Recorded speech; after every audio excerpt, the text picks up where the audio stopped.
નમસ્કાર મારા વહાલા ગુજરાતી મિત્રો, અલખધણી રામદેવ રામાયણમાં આપનું સ્વાગત છે.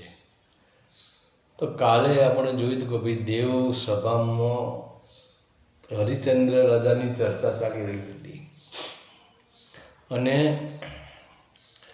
ત્યાં હરિચંદ્ર વિશે વાદ વિવાદ દેવ સભામાં થયો હતો. ત્યારે અહીંયા દેવલોકમાં હરિચંદ્રના સત્યની ચર્ચા ચાલી રહી છે.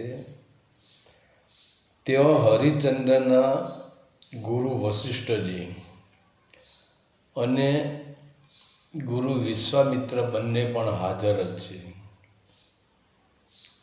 અને જ્યારે પોતાના શિષ્યના વખાણ સાંભળીને વશિષ્ઠજીને પોર લોહી ચડે છે. વશિષ્ઠ વાહ હરિચંદ્ર, વાહ હરિચંદ્ર, વાહ હરિચંદ્ર બોલી રહ્યા છે. ત્યારે વિશ્વામિત્ર વશિષ્ઠ મુનિનો વિરોધ કરતો કહે છે કે હે વશિષ્ઠજી, હરિચંદ્ર તમારો શિષ્ય છે એટલે તમે તેનો પક્ષ ખેંચો છો, તેની વાહ વાહ કરો છો. પરંતુ હું એમ માનું નહીં.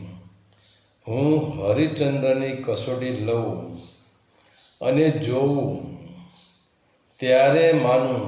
જો એ મારી કસોટીમાંથી પાર ઉતરે તો જ હું એને સત્યવાદી માનવા તૈયાર છું, બાકી હું સત્યવાદી માનવા તૈયાર નથી. અને ત્યારે વશિષ્ઠજી વિશ્વામિત્રજીને કહે છે કે તમારે કસોટી લેવી હોય તો મને કંઈ વાંધો નથી, પરંતુ મારી એક શરત છે. જો રાજા હરિચંદ્ર તમારી કસોટીમાં નપાસ થાય અને તે વચન ચૂકી જાય તો હું આજીવન કૂતરાની ખોપડીના પાત્રમાં ભોજન જમીશ. હવે વિચાર કરો કસોટી કેટલે આવી. ત્યારે હું કૂતરાની ખોપડીમાં ખાઈશ. પરંતુ જો તમે, વશિષ્ઠજી વિશ્વામિત્રને કહે છે, જો હું હારી જઈશ તો હું કૂતરાની ખોપડીમાં આજીવન જીવીશ, ત્યાં સુધી ભોજન કરીશ. પરંતુ હે વિશ્વામિત્ર, જો તમે કસોટીમાંથી હારી ગયા અને મારો હરિશ્ચંદ્ર જીતી ગયો તો તમારે આજીવન કૂતરાની ખોપડીમાં ખાવું પડશે. બોલો, છે મંજૂર? તો વિશ્વામિત્ર કહે, આ શરત મને મંજૂર છે. અને આમાં તો એવું થયું કે બે આખલા બાજે અને જાડોનું ઘાણ નીકળી જાય. એવી રીતે બિચારા નિર્દોષ હરિચંદ્ર રાજાને ગુરુઓ વચ્ચે આવી ગયા. આજે બે ગુરુઓ બાજી રહ્યા છે. પેલો હરિચંદ્રના રાજગુરુ વશિષ્ઠજી કહે છે કે મારો હરિચંદ્ર મહાન છે, મારો હરિચંદ્ર સત્યવાદી છે. અને વાહ હરિચંદ્ર કહે છે. વિશ્વામિત્ર માનવા તૈયાર નથી. હવે પ્રશ્ન રહ્યો બે ગુરુઓનો. ઝઘડો છે દેવલોકનો, ઝઘડો છે ઇન્દ્રની સભાનો, અને ઝઘડો છે બે ગુરુઓનો. આમાં હરિચંદ્રને કંઈ લેવા દેવા ખરું? એ કંઈ આડો આવ્યો ના. એમ છતાં આ બેના ઝઘડામાં જેમ ધોબી કપડાં ધોઈને આમ નેચોઈ નાખે અને અંદરથી પાણી કાઢી નાખે, જેટલો કસ કાઢી નાખે પાણીનો, આજે હરિચંદ્રને ધોવા તૈયાર થઈ ગયા છે, હરિચંદ્રને નેચોવા તૈયાર થઈ ગયા છે. તો હરિચંદ્ર રાજા આજે પોતાનો દરબાર ભરીને બેઠા છે ત્યાં વિશ્વામિત્રજીનું આગમન થાય છે. હરિચંદ્ર રાજા એમનું સ્વાગત કરે છે, આસન આપે છે. પછી પ્રેમથી પૂછે છે કે બોલો બાપજી, આ સેવકના ઘરે કેમ આવવાનું થયું? ત્યારે વિશ્વામિત્ર કહે છે કે હરિચંદ્ર, દીકરીના લગ્ન છે, તો તમારી પાસે કરિયાવર લેવા માટે હું આવ્યો છું. હરિચંદ્ર કહે, અરે બાપજી, જે જોઈએ તે માગી લો. ત્યારે વિશ્વામિત્ર 7 સોના મોહરો માગે છે અને સોના મોહરોની માગણી કરતાં જ હરિચંદ્ર કારભારીને કહે છે કે જાઓ 7 સોના મોહરો લઈ આવો. ત્યારે વિશ્વામિત્ર કહે છે કે મારે અત્યારે 7 સોના મોહરોની જરૂર નથી. અત્યારે તમારી પાસે રહેવા દો. જ્યારે જરૂર પડશે ત્યારે હું માગી લઈશ. તેમ કહીને વિશ્વામિત્ર હરિશ્ચંદ્ર રાજાના દરબારમાંથી વિદાય લે છે. પરંતુ એ જ વિશ્વામિત્ર બીજા જ દિવસે વિશ્વામિત્ર ફરીથી હરિશ્ચંદ્ર રાજાના દરબારમાં આવે છે. તો રાજા હરિશ્ચંદ્ર ફરીથી તેમનું સ્વાગત કરીને બેસવા માટે આસન આપે છે. પરંતુ વિશ્વામિત્ર સ્વામી બેસતા નથી. તો હરિશ્ચંદ્ર વિશ્વામિત્રને કહે છે કે બાપજી, આજે તમે ઉદાસ કેમ છો? તમારું ઉદાસીનું કારણ હું પૂછી શકું? ત્યારે વિશ્વામિત્ર હરિશ્ચંદ્રને કહે છે કે હે હરિશ્ચંદ્ર, મારી ઉદાસીનું કારણ જાણવાથી તમને દુઃખ આવશે. ત્યારે હરિશ્ચંદ્ર કહે છે કે બાપજી, તમારો ગમે તેવો પ્રશ્ન હશે તો પણ અહીંયા હરિશ્ચંદ્રના દરબારમાં તે હલ થઈ જશે અને મને કોઈ પ્રકારનું દુઃખ આવવાનું જ નથી. અને દુઃખ આવશે તો પણ હું સુખ માની લઈશ. ત્યારે વિશ્વામિત્ર કહે છે કે એમ નહીં, પહેલાં તું મને વચન આપ, ત્યારે હું મારું દુઃખ તને કહી સંભળાવું. ત્યારે હરિશ્ચંદ્ર કહે છે કે બાપજી, રઘુકુલ રીત સદા ચલી આઈ, રઘુકુલ રીત સદા ચલી આઈ, પ્રાણ જાય યરું બચન ન જાય, પ્રાણ જાય યરું બચન ન જાય. હે બાપજી, તમે આ શું બોલી રહ્યા છો? હું રઘુકુળનું સંતાન છું. હું રઘુકુળમાં જન્મેલો છું અને રઘુકુળમાં જીવનની કિંમત હોય છે. એક વખત બોલી ગયા પછી ભલેને પ્રાણ જાય પણ બોલેલું વચન જતું નથી. તેમ છતાં હે મુનિવર, હે વિશ્વામિત્રજી, ઠીક, જો આપ હઠ કરો છો તો બરાબર છે, કેમ કે તમને રઘુકુળ પર વિશ્વાસ નથી, એટલે જ તમે હઠ કરી રહ્યા છો કે તું મને વચન આપ. ત્યારે હરિશ્ચંદ્ર વચન આપે છે. ત્યારે વિશ્વામિત્ર કહે છે કે હે હરિશ્ચંદ્ર, આજે રાત્રે મને એક સપનું આવ્યું કે તમે મને આ અયોધ્યાની રાજગાદી અર્પણ કરી દીધી અને હું અયોધ્યાનો મહારાજા બની ગયો. તો શું તમે અયોધ્યાની ગાદી મને આપી શકશો?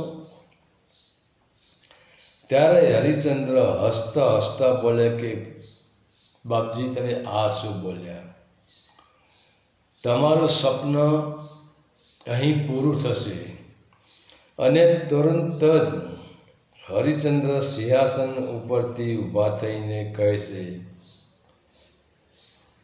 આવો આવો બાપજી, ગાદી પર બિરાજો. આ ગાદી તમને આપી, આ સિંહાસન ઉપર બિરાજો. હરિચંદ્ર ગાદી છોડીને ચાલવા લાગે છે અને ગાદી ઉપરથી નીચે ઉતરી ગયા છે. ત્યારે ગાદી પરથી જ્યાં હરિચંદ્ર નીચે ઉતરીને ચાલે છે, વિશ્વામિત્ર ગાદી પર બેઠા છે. ત્યારે વિશ્વામિત્ર કહે છે કે હરિચંદ્ર જાય છે ક્યાં? તું મારો ઋણી છે, તારે મારું ઋણ તો ચૂકવવું જ પડશે. તો મારું ઋણ ચૂકવતો જા. ત્યારે હરિચંદ્ર કહે છે કે બાપજી, આ રાજ્યમાં અઢળક સોના મહોર છે, જેટલી જોઈએ એટલી લઈ લ્યો. ત્યારે વિશ્વામિત્ર કહે છે કે હે હરિચંદ્ર, તું શું બોલે છે? તને કંઈ ભાન છે? કેમ કે તું કોને હુકમ કરે છે? અયોધ્યાનો ગાદીપતિ તો હું છું, અને તું એક સામાન્ય માણસ થઈ અને અયોધ્યાના ગાદીપતિઓને તો હુકમ કરે છે કે આ રાજ્યમાં અઢળક સોના મહોરો છે, એમાંથી સોના મહોરો તમે જોઈએ એટલે લઈ લો, તમારી સાથ સોના મહોરો લઈ લો. તું હુકમ કોને કરે છે? તું મારો દાસ છે, અને દાસની એવી શું તાકાત કે મહારાજાને હુકમ કરી શકે? તો આ રાજ તારું નથી, હવે આ રાજ્યનો રાજા હું છું. તો આ રાજ્યની તમામ સંપત્તિ ઉપર મારો અધિકાર છે. ત્યારે હરિચંદ્ર કહે છે કે બાપજી, મારી પત્ની તારામતીના જ્યારે લગ્ન થયા ત્યારે એમના બાપુજીએ આપેલા કરિયાવરમાં જે દાગીના હતા, જે સોના મહોરો હતી, એના ઉપર તો મારો અધિકાર ખરો ને. અને હરિચંદ્ર જ્યારે તારામતીને અને રોહિતને બોલાવે છે ત્યારે જુએ છે કે આ શું કહેવાય. તારામતી અને પુત્ર રોહિત વનવાસીના સફેદ કપડાં પહેરીને આવે છે. ત્યારે હરિચંદ્ર કહે છે કે મહારાણી, આપના દાગીના ક્યાં? ત્યારે તારામતી કહે છે કે સ્વામી, મેં મારા તમામ દાગીના એક બ્રાહ્મણની દીકરીને, વિશ્વામિત્રની દીકરીને કન્યાદાનમાં આપી દીધા છે. બધા જ દાગીના કન્યાદાનમાં આપી દીધા છે. ત્યારે રોહિત પણ કહે છે કે પિતાજી, મેં પણ મારા જ બધા જ દાગીના બ્રાહ્મણની દીકરીને કન્યાદાનમાં આપી દીધા છે. આ વિશ્વામિત્રજીએ તારામતી અને રોહિતને પણ છોડ્યા નથી. તો વિશ્વામિત્રજીને પહેલાં ખબર હતી કે મારે હરિચંદ્ર રાજાની પાસે હરિચંદ્રને ગાદી પરથી નીચે ઉતારવાનો છે, અને નીચે ઉતાર્યા પછી એની પાસે 7 સોના મહોરો માગવાની છે. તો વિશ્વામિત્રને ખબર હતી કે તારામતી પાસે અને રોહિત પાસે સોનાના દાગીના હતા. 7 સોના મહોરો કરતો પણ વધી જાય એવા દાગીના હતા. તો વિશ્વામિત્રને ખબર હતી કે હરિચંદ્ર આમાંથી મારું ઋણ ચૂકત કરી દેશે. એટલે જુઓ વિશ્વામિત્રનું હોશિયારી. પહેલાં એમને સીધા હરિચંદ્ર પાસે આવ્યા નથી, પહેલાં તારામતી અને રોહિત પાસે ગયા છે, અને તારામતી અને રોહિતની પાસે જઈને એમને કરિયાવરની માગણી કરી છે. તો તારામતીએ પણ પોતાના તમામ દાગીના રાજપાટના જે દાગીના હતા, રાજપાટના પોશાકો બધું જ કરિયાવરમાં આપી દીધું છે. અને રોહિતે પણ બધું જ કરિયાવરમાં બ્રાહ્મણની દીકરીને કરિયાવરમાં આપી દીધું છે. તો આ વિશ્વામિત્રએ તારામતીની વાત છોડો, એક ફૂલ જેવા દીકરાને પણ વિશ્વામિત્રએ છોડ્યો નથી. તો આ છે કસોટી, આ છે એરણ. અહીંયા હીરો ઘસાય તો એનો ઘાટ ઘડાય, અને અહીંયા હીરો ઘસાય તો એનો પેલ પડે, અને અહીંયા હીરો ઘસાય તો એના કરોડોમાં મોલ થાય. તો હરિચંદ્ર રાજા ધર્મ સંકટમાં આવી જાય છે અને વિચાર કરે છે કે આ ઋષિએ તો તારામતી અને રોહિતને પણ જોડે પણ છોડ્યા નથી. એમના ઉપર પણ જેમ બાજ તેતર માથે ઝપટ મારીને તેતરને જેમ ઉપાડી લેશે, એમ આ બાજરૂપી વિશ્વામિત્રએ આજ તારામતી અને રોહિતના દાગીનાને ઉપર ઝપટ મારીને એને ઉપાડી લીધા છે. તો હવે કરવું શું? ત્યાં વિશ્વામિત્ર કહે છે કે હરિચંદ્ર, હવે તું શું વિચાર કરી રહ્યો છે? લાવ મારું ઋણ મને આપી દે, અને મારું ઋણ આપી શકાય અને ન આપી શકાય તો કહી દે કે મેં તમને વચન આપ્યું નથી. ત્યારે હરિચંદ્ર કહે છે કે બાપજી, મને થોડા દિવસની મુદત આપો, હું તમારું ઋણ ચૂકવી દઈશ. અને હરિચંદ્રને દુઃખી જોઈને તારામતી આગળ આવે છે અને કહે છે કે મહારાજ, ગભરાશો નહીં. હજુ આપણે બાજી હારી ગયા નથી. હજુ આપણી પાસે 3 રત્ન પડ્યા છે.